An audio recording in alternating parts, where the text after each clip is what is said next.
กูที่อยากจะนอนทั้งวันและแม่ของกูที่วันทั้งวันสร้างแต่คอนเทนต์ให้กูถือโทรศัพท์มาอีกแล้วเฮ้ยแล้วมาถึงอะนะก็สั่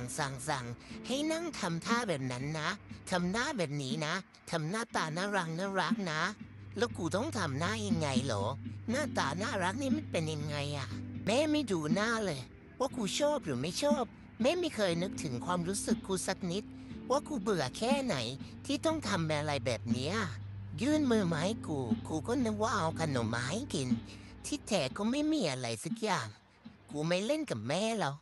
กูเบื่อกูคิดนะว่าถ้ามีคนให้ข้าวให้น้ำแทนแม่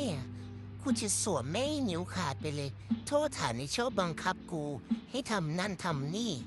แต่กูก็ต้องทนอยู่กับแม่ต่อไปเพราะแม่บอกว่าไม่มีใครรับกูไปเลี้ยงหรอกนิสัยแบบกูหน้าตาแบบกูอะ แต่กูคิดว่ากูก็หน้าตาไม่ได้ขี้หรือขี้เหร่